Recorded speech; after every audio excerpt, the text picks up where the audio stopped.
Hey everybody, this is Petey from the Spinner Rack, and with me we have, Calvin Ellis, ready to rock. and we also have, That's a CA. Loving the sunlight, baby. okay, we have the professor, we have Cal. We're gonna talk about Chris Terrio. He was what is it? He's talking about his movie, his experiences on Batman v Superman and the Justice League, and saying that the Batman v Superman was a disaster, but seeing that weaving cut of Justice League made him go off. It was a disaster, that sort of thing. So we're going to talk about that. It's kind of weird because I want to read my initial comments because he won the Academy Award for Argo. So obviously he should be a name and a power and this, that, and the other. But regretfully, no matter who you are as far as a writer and what you write, and no matter what the awards go, what that allows you to do is Hollywood stuff and get paid a lot of money to write those things. You're in service of the producers and the director, the studios and the directors. That's what you're there for. Even if you might have a better idea, you have to go the way they go. So when you look at these things and they're not what you originally wrote, I mean, Frank Miller's been rolled on over hot coals for his for what's that thing, RoboCop, when at the same time whether the film he wrote was good or bad, they just pick pieces out of it and use it in different places for two movies. So I don't know that. I mean, they're trying to give him some credit, but many writers play that game. The greatest writer that I know, which is Robert Town, does touch-ups, and they can either use it or trash it. It doesn't matter how great you are. It's not that big of a deal. But I'm going to pass it over to my team, and then we're also going to get into some more Ray Fisher stuff. Go over that, kind of pound into that, get the meat tenderized on that a little more. But Professor, what do you have to say about this? Um, I don't know. I feel like a lot of this at this point is. I'm sorry it's gotten into the weeds as much as it has. And I just feel like it just sounds like it seemed like it's really just mostly bad decision from executives that caused this whole thing. A lot of the animus that came up between people and parties related came up because of the overall decision to switch the tone of the movie, and it just like really just everything did not align. It really went down a really horrible way. Like that decision was made, or that was the kind of feeling they were pushing on Snyder, and they were about to get into resolving that when he lost his daughter. So then, and then I'm sure there was a lot of bad energy. He's telling them like, look, y'all, I know this is important for y'all, but I'm going to go be with my family. And so y'all got to eat that. And then I think like, then it became, okay, well, we'll get Joss Whedon. And I think everything else kind of came from the upper executives kind of pushing the mandate and forcing it through, changing to make a big decision to change the tone drastically. And that, yeah, it's going to be some pushback, and it's going to be a lot of bumps to that. And Ray Fisher was one of them. Cal, what are you thinking on this? Oh, and on the script and the screenwriter. What are you thinking about this? Chris Terrio's, like I told you guys, Chris Terrio's viewpoint of the whole thing just seems schizophrenic, for me, because he says he was brought in, strictly because he had worked with Ben Affleck on Argo, and they had this story, and Ben Affleck, he's looking at Zack Snyder's story, and he's like, no. And he's like, so why don't we bring in like Chris Terrio, work with him, let Chris Terrio go over this, the script, give it some polish and so on. And he's pretty much telling you that this is scat on toast. And he's doing his best to try to work with the whole thing, but it's just this big lurching beast. But please judge the big lurching beast that I wrote, as opposed to the big lurching beast that they, chopped up and put there in the theater. So, I've never heard of such a thing. So, Well, I'm trying to put my finger on, okay, you're unhappy because what you wrote didn't make it, which is a good portion of Hollywood films. That's just happens. You write a script, it gets to the director can do whatever the hell they want with it. That's a large part of the process. So your name could be on there in terms of story, script, what have you, but what's actually on screen may be 10%, 20% of what you actually put down there. In terms of Fisher, I just don't understand what this is about. And I don't understand what this is about with Fisher any longer. Fisher's story seems that he benefited from having a good relationship with Zack Snyder, and Snyder really, wanted to. He had ideas for Fisher's character outside of Justice League. That's obvious. That there was going to be a cyborg movie, and for better or worse, he decided to lay a lot of that foundation in this movie, which I'm not certain was the best idea. Zack Snyder leaves the project. He has to work with Josh Whedon. Whedon is told, "Look, you got to cut this down." He's like, "Okay, I'm cutting all this stuff out." And one thing of course leads to another. But at this point, it's been, you read the article, it's been investigated. They say they interviewed over 80 people. I don't know why this is. I just don't understand why this is still coming up. I don't know what else there is to be at this point. Whedon isn't working on stuff that he was doing. Okay, so if you wanted your pound of flesh, you got it there. There's no, they're saying there's nothing racial to this. So why is it still a conversation? Well, it is. Well, okay. So for me, it is kind of racial. Not racial in the sense of like, oh, this is racist, but it's racial in the sense that there was this background. Because again, keep in mind, DC catching up to Marvel, and their pre-planned. These guys are in flow, trying to catch up to Marvel. It's like, look, we introduced a strong female character who had a solo film with Wonder Woman. So this is kind of like the identity politics they're catching up with. It was the original plan was to set up Cyborg as the heart of this movie, and like you said, to go into to get him a spinoff, and for that representation piece. So that, because of the plan to lighten it up, that kind of overlapped in conflict with those original plans. So there was a lot of stuff that got tossed out from Ray Fisher's like role as a result of that new change, which is acting against the original plan, which was to push more diverse characters up front. So Ray's kind of left in this kind of like transition period of like, fuck, like they took everything out, and now it's like, what am I going to do? He's just kind of like off the fly, trying to like give any suggestion to reserve any parts of the imagery that he wanted to see or enjoy from the original script. But his character kind of goes against their new lightening it up like policy in terms of making it fun and light. His storyline was very sad and tragic. So I think that also kind of had like a bad mix with it. Yeah, I mean, like it's if people were able to look at it that way and not look at it like, I mean, what was it? It was a joke I heard that Nathan Lane said, I want to see the actor version of these movies, where it's it's a gag that the director, the studio, they decide how much is going to be in this film and what works, and then they also have the cards, the audience that sometimes can find out what's going to work in this thing. So this thing of having the writer kind of say, and this is the thing, you can be Tarantino and you have that sort of fans where you can go out and say, hey, True Romance isn't what I would have done, but this is for Tony Scott. This is better as a Tony Scott movie. Oh, I didn't like what Oliver Stone did to Natural Born Killers. He totally changed that from what I saw. It's only if you're in that power that like you have that sort of celebrity where they'll even listen to you. But at the same time, that's why you don't see or hear too much of him outside of Crimson Tide punching up like this a script, because it's like ultimately they take all the name stuff. They said in the what's the name? That's how that was the struggle of the director of Mission Impossible during the 12 years before he got to Jack Reacher and Tom Cruise. He was basically, rewriting X-Men, close to what we saw, but at the same time, his best friend Brian Fisher's like, "Hey, Josh Whedon, you want to rewrite some of this? You want to throw in punch up some of the lines?" And then the guy's like, "What do you mean? I was I was waiting for notes. Now you got Josh Whedon doing that." And the same with Kevin Smith, where Kevin Smith writes, he's the catalyst for Superman Lives. They get to him, he's a comic book guy, he's a movie maker. That we have to use him for Superman. He writes the script.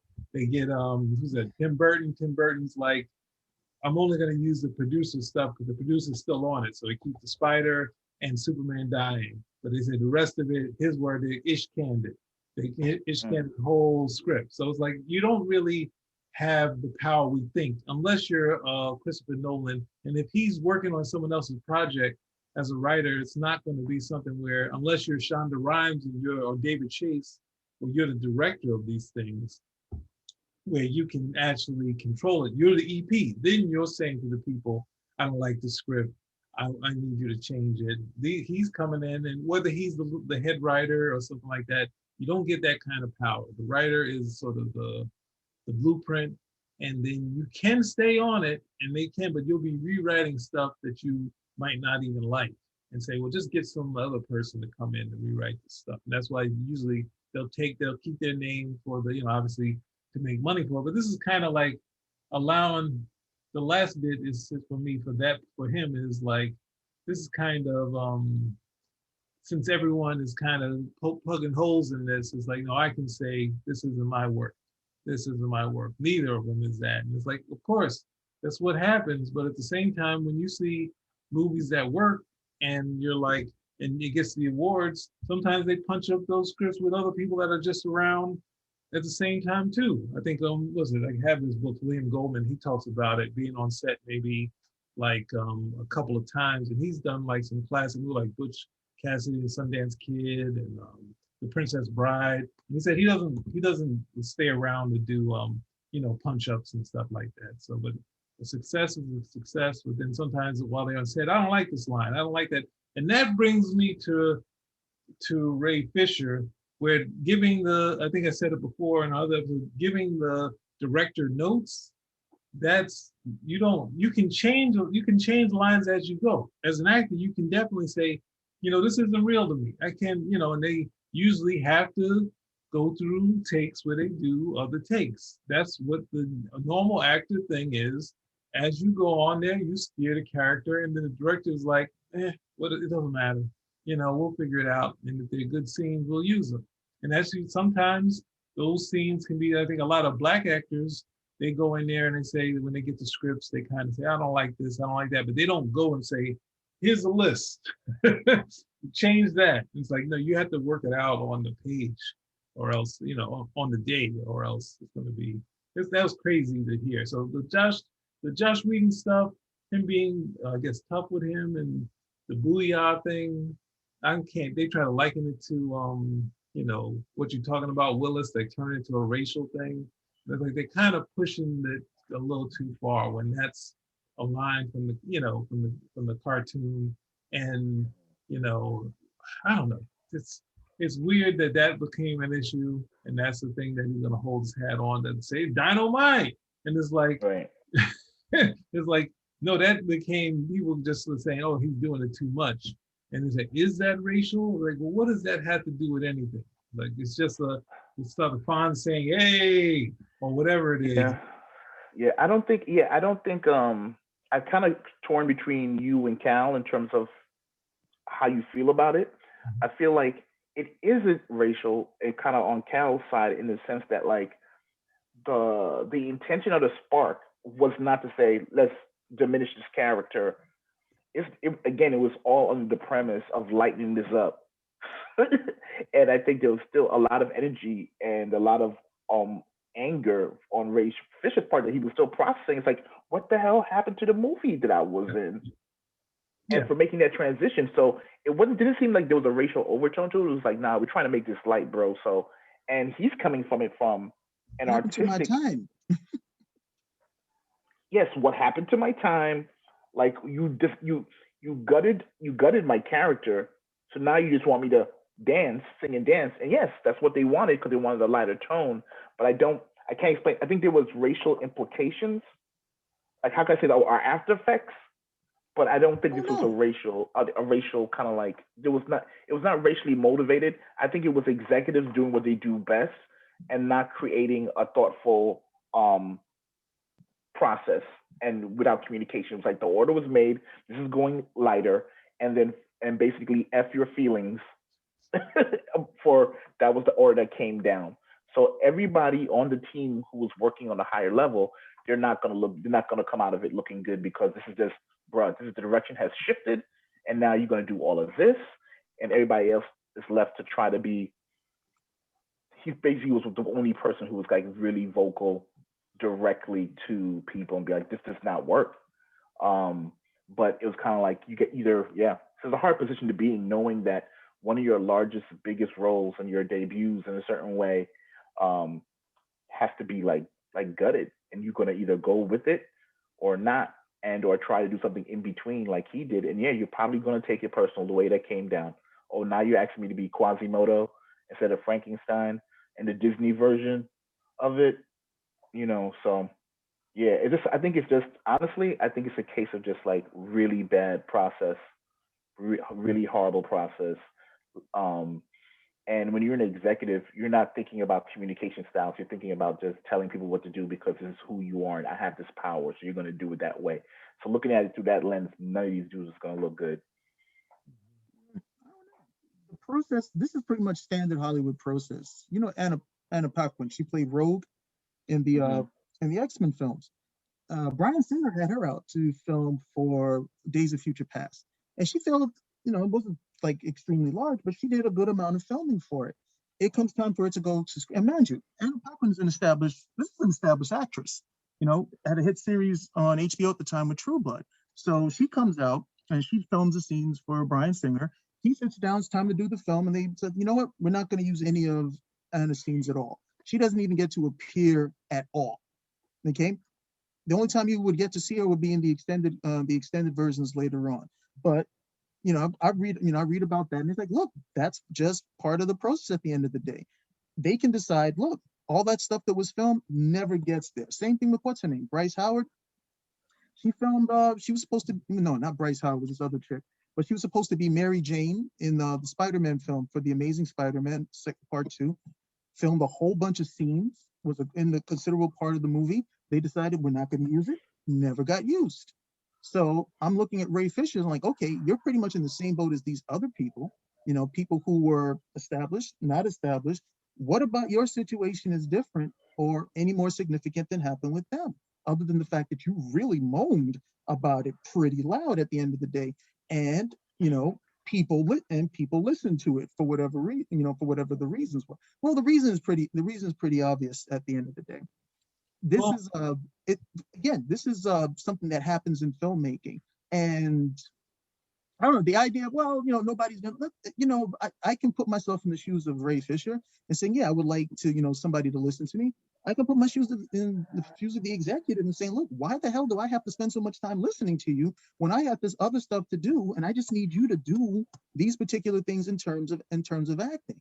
So I can go either way with that. But where I think Fisher misses out, and this is a part of acting, is that, look, the film changed, whether you liked it or not. The film changed. Okay, so the role that you had is no longer going to be as big. The direction that the people are asking you to do is no longer the same as before.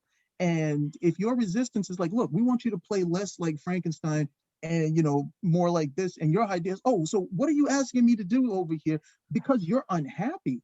Then you're just really, in terms of as an actor and somebody in Hollywood, you're not there yet to be able to deliver what these people are asking for.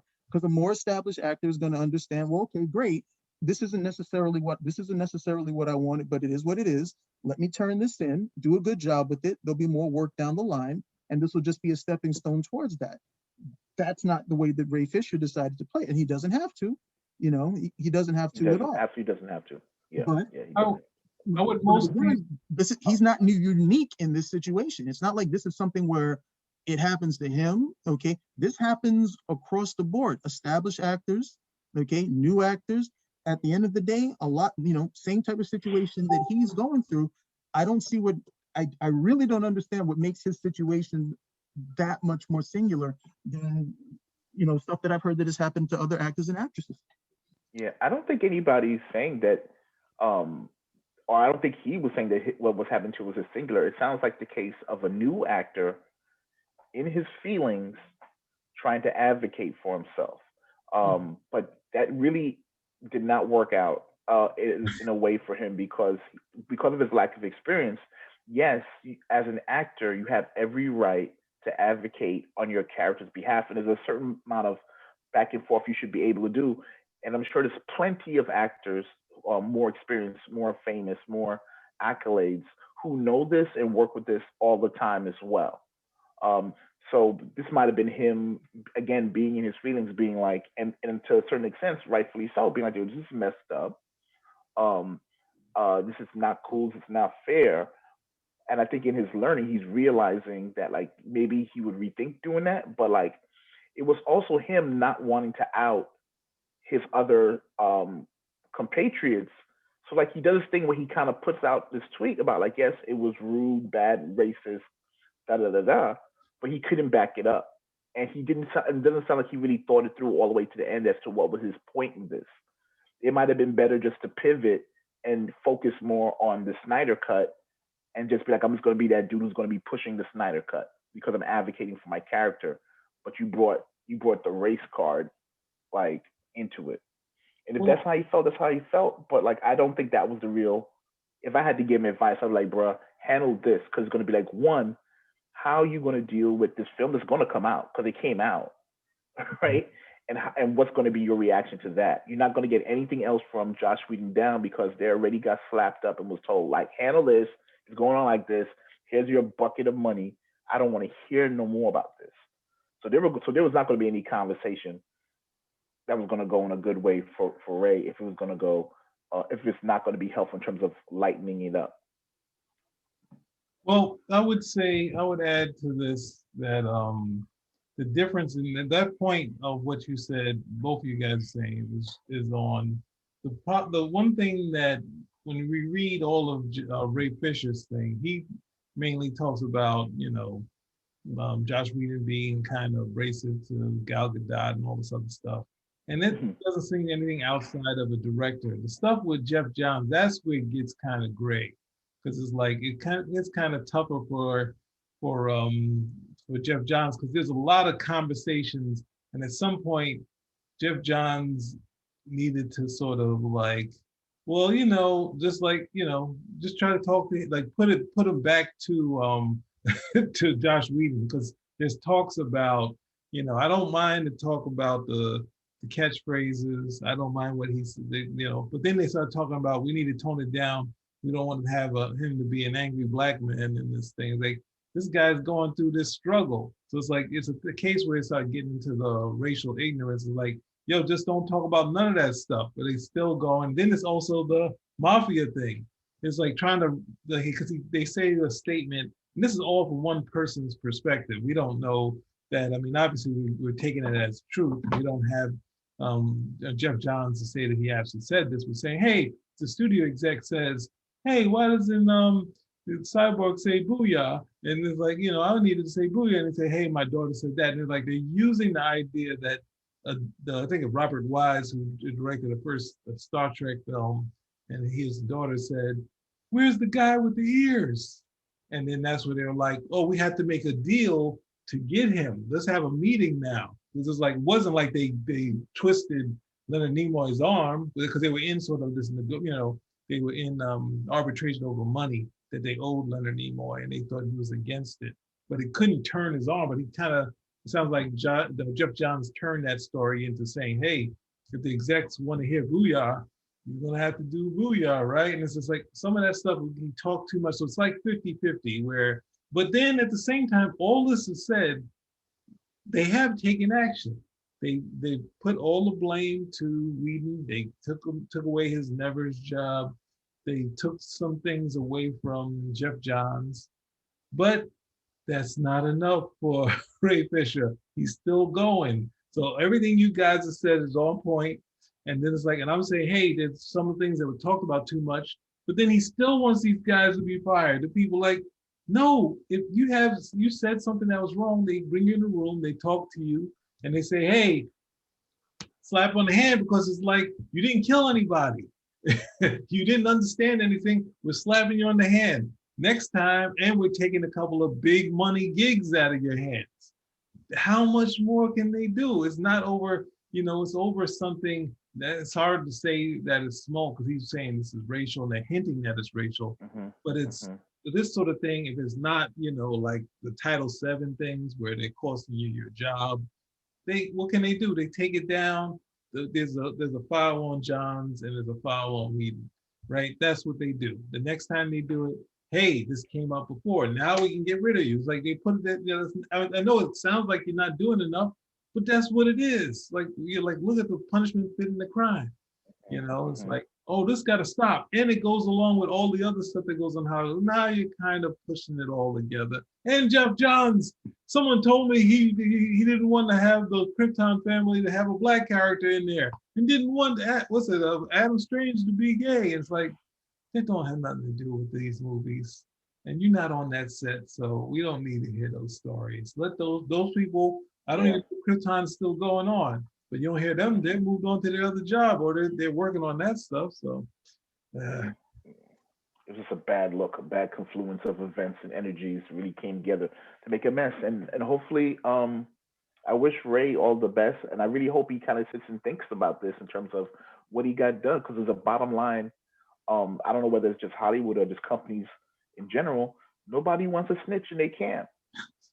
Nobody's like, now you on snitch notice, bro. You a snitch. Like, you know what I mean? Like, it's like, damn. Because the thing is, it's like, yeah, nobody wants drama on a set. Yeah. And at the end of the day, anything comes with drama is just reflex to fire, suspend, stop, hide, come back. But if you're gonna bring drama, yeah. It's one of those things where I understand why he did what he did, and to a certain extent, I thought it was warranted.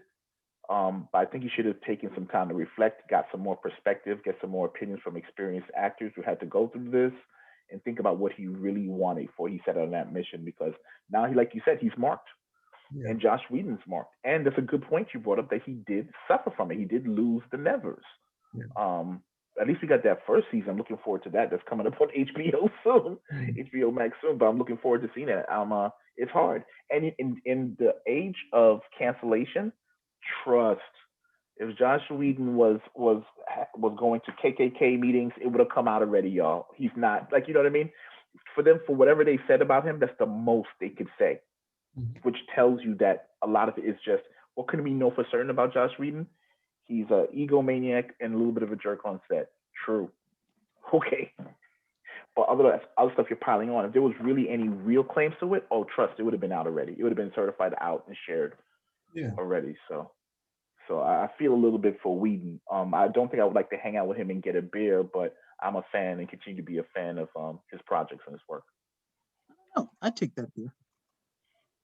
So, anything else you guys want to say about this? I take the beer because I think Josh Whedon would be paying. Because I'm pretty certain he got paid out the wazoo for Justice League because he's not saying anything. Well, with that said, that's the thing. Most of the time, unless it's everybody's complaining about it, and you know that, like, let's go with the Catwoman, right? You had Halle Berry had this reported, go out there and do the press. Jim Lee was on set and said, "Oh, I see what they had to do. They had to change the outfit, and film, and all this stuff. So you have to do a Stan Lee impersonation. Like, you can't say this is terrible." And then once you get the Razzie, you say this is a piece of ish, and that's when you get to say that. But while it's going on, you're gonna cut into our bottom line. There could be some losers that want to see this the same like Howard the Duck. You don't see outside of Disney and John Carter of Mars, where they kind of really backed out, and then they realized, hey, it broke even, didn't double, but if we actually promoted it, maybe we would have made some money. So it's one of those things where Ray Fisher went, say full, as you said, he snitched. He went too far. You see people that when they're sitting at those tables and they're going for those awards, they hate each other. When the people at the Hurt Locker, they hated each other. The people at Precious, they hated. We know that, but that's the same. The people who worked on Precious, the saying that people at the Hurt Locker sitting there hating each other at the table. But you're promoting the film. That's the show part of the business is saying, I got to sit with this person, congratulate them, this, that, and the other. Oh, you look beautiful. And you're just like, I hate that person's guts. And he's like, I'm going to stand because this is the Me Too fighting against this thing when it's pretty much what the professor said. He's really upset that he lost all of the scenes. and he's fighting for this thing that you can't really fight for, as you know, as Cal was saying, you can't really fight for an edit not going your way, and you're like, where did that go? Where did this go? Where did the? It's like, you know, no, it's a tough thing to be sitting around there because the actors know there's scenes that you want to see, and then next thing you know, there's scenes that get cut. You know. Yeah, I think at the end of the day, my call in terms of who gets the donkey of the day on this one is the executives. The executives get that all the way because at the end of the day, they still had to pay up money and still had to release a Snyder cut. So y'all messed up. So the people who have to kind of look at themselves is the executives. Ray Fisher, bruh, trust, secure the bag at all costs, Ray. Secure the bag, bro, and just continue pivot on that. I got the Snyder cut to come out. Be that dude now, bro. I Move hope he on. has a benefactor. I'm sorry. I hope he has a benefactor that's paying his bills now, or they getting some residuals from the Snyder cut. Because I don't know where his next thing. I mean, there might be some pity roles that they give him, but I'm not sure if they're gonna be like, all right, here's He'll the probably quote. get some work with Snyder. Yeah. Yes. That'll happen. I'm pretty certain he'll get some work with Snyder because I mean, we've all seen it before. You know, if you've seen that same actor working with the same director, that means these guys work well together. And they're like, oh, I need somebody for this role. Oh, yeah, get him back or get her back. So he'll probably get some work over there. I don't know what he's going to get past there. And, you know, well, it's all at the end of the day, it's all a learning process. It's all a growing process. So, hey. I know. Are we saying, just to be clear, as we're kind of like winding down, like, are we saying, is it agreed between us that due to that call out that Ray Fisher did that added and maybe cemented the Snyder Cut coming out? No, that's not my position on it. Okay. Yeah, Fair. I think there was nothing going on during the COVID, so they were like, "Hey, there's some people out there. Maybe we can make a couple bucks through our streaming service." While Yeah, Christopher Nolan saying it's the worst streaming service ever.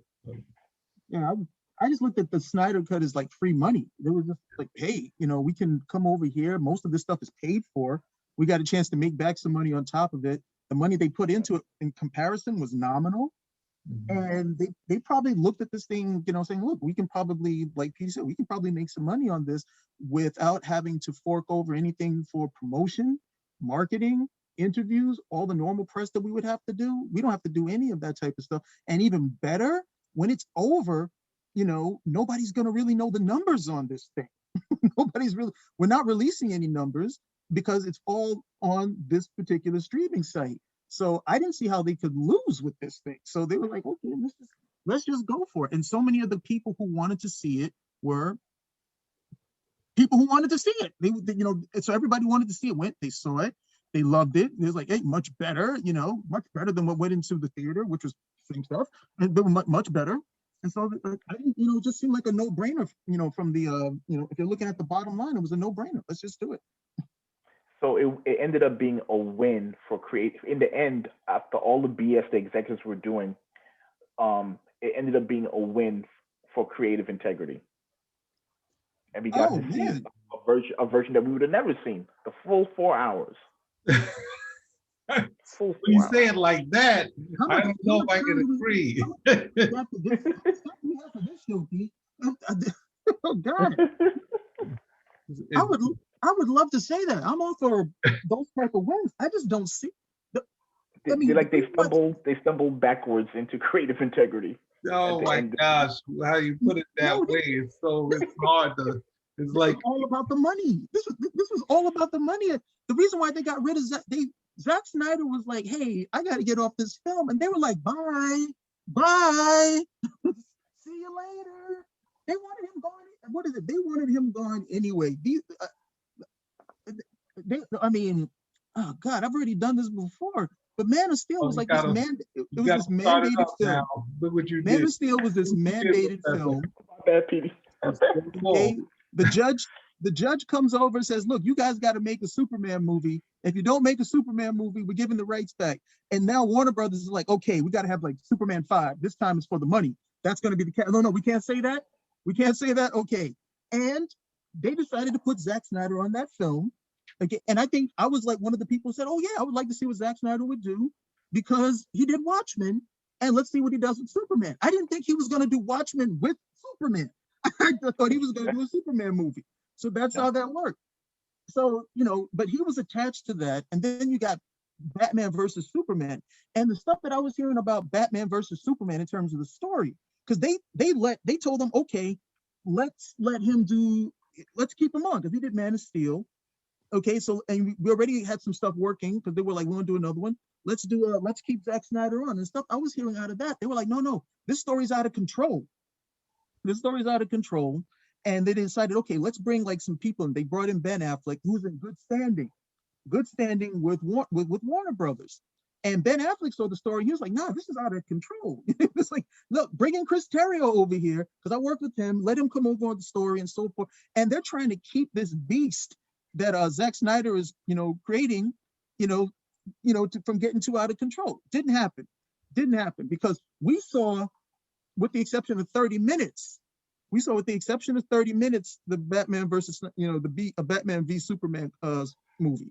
And that was all Snyder at the end of the day. And Snyder still said the same stuff.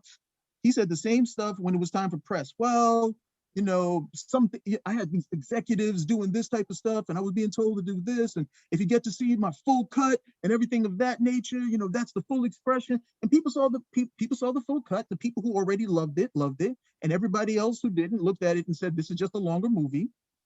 But they were already looking at some way to transition from him with the Wonder Woman film, and especially with the Aquaman film. These guys were like, okay, they were looking at the numbers and they were like, we haven't lost any money. We've actually made a profit, but we're not hitting the numbers that we know we should be able to make. And this is all the stuff that I was hearing out of it. So this last bit over here was like, okay, we could do this with him, make some money, and this is a nice little swan song, and we can get out of here.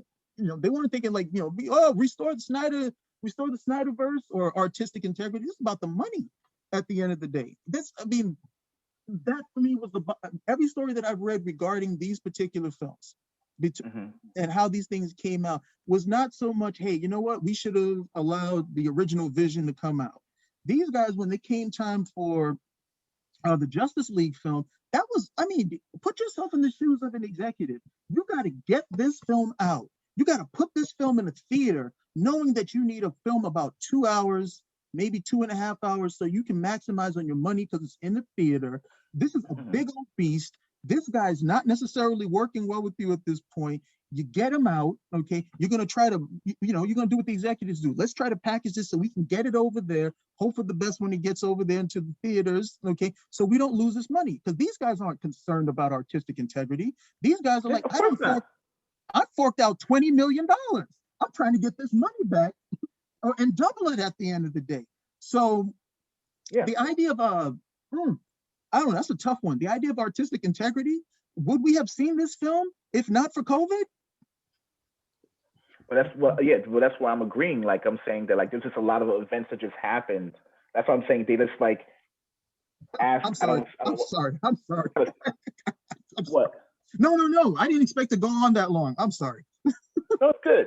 Sorry, my bad. These stories for years now, and it's always some extra spin on the obvious stuff. I've been hearing it since Man of Steel. Oh, it's this guy's fault, and it's this guy. No, it's you. It's you, and I've seen it for film after film after film after film. It's you, dude. Not you guys, of course. It's you. Yeah, like who's the you? Yeah. It's you, Zack Snyder. It's you. Oh, Zack Snyder. Yeah. How do you drop the ball with Superman? How do you make a Superman film that people walk out of and they're like, hey, I'm not too sure about that right over there. He let his father die and he killed the villain. I'm not too sure about that. But at the end of the day, I'm all for artistic integrity. I just didn't believe this was the film. I didn't think we got it here. Well, obviously, you hate Zack Snyder. And when I say artistic integrity, I'm not trying to say put that as any kind of judgment good or judgment value, good or bad, on Zack Snyder. I'm just saying it's like, guys, if you had, and these are executives, no one's debating that they're all in it for the money. This is like real estate investment stuff. This is just like, I'm putting money in so I can get money back. So we're trying to win. We go by formulas. We go by different things to make the choice that would probably get us the biggest bank. Definitely. No debate there. I'm just saying that they actually entertained some artistic integrity. Could have probably done all of this and sidestep a lot of stuff. But that's what happens. They're focused on. It's not the way it works. Everybody has the thing they focus on. Executives focus on money, which they had to spend a lot more on to get us a Snyder cut. At the end of the day. All right. I guess the other part to say that this isn't necessarily catching steam for Ray Fisher is like we've seen with was it James Gunn when he came into controversy going over to DC. We've seen with Henry Cable, he's kind of there was a rumor that he went over to Marvel, and this guy is he's leading man material. He has a great voice. Ain't nothing happening right now. So this is a sign that, and then we'll be hearing the story of him that no one wanted to pick him in this, that, and the other, and going to the race thing. And it's like, no, basically, it's a club, and if you go against the club, or the firm, like that's what Jeff Johns is trying to say to you, which is like we don't want to hear that stuff, but at the same time you get frozen out. Well, that's the thing. Is he going to be able to go do theater and do small things and web series to make himself a name to do stuff like that, or work with stuff he doesn't want to do to build himself back up? Or maybe someone will pick him out and want to work with him. But the hard part is if they decide not to, will he go and do another? Will the Hollywood Reporter just try to prove that, hey, we're talking to this guy, when there's a ton of people that struggle with working? And that's the thing. It can't just be like a race thing. It could be like, we just don't want him on set. We don't like him. And that's what you can decide that. And like, well, he's black, you can't. No, you can decide that you don't like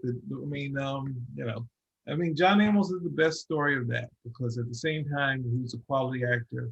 He even, he says some things giving a little lean towards Norman Lear, saying that, jokingly say he would fire him. But at the time, they were going back and forth. And what he did was he booked another gig. He didn't go and say, good times, this and that. They did say it later in the time where they got struggled with the chick. No one at the time was complaining about the chicken hat. Now, out of context, they're like, oh God, the chicken hat, that was so bad. Well, he wasn't even on the show when the chicken hat was there. So it wasn't a fight he would have, but he's used it as an argument. But he booked Roots. He had movies going on, stuff going on, a lot of character stuff. So it's like, that's what you have to do. You just have to make a career happen and not go around and say, hey, I still didn't get any work after that. I was kind of ostracized. Yeah, that's what's going to happen. That's what happens when they're like, oh, I want to put a movie out, and you're going to be upset that your scenes aren't in there. What are you going to do? Like complain that your scenes got cut and that was the key to the movie.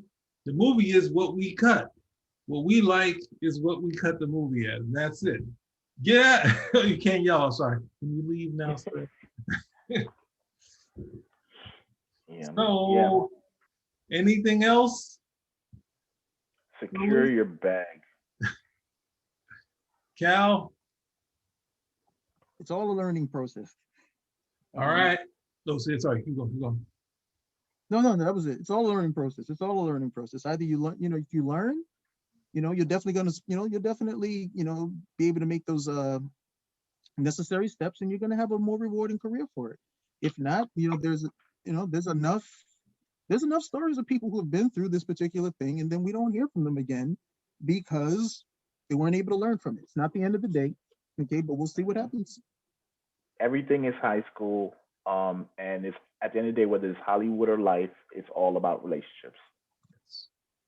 That's the hardest thing. Without them, you can't make it to the next thing. You cannot.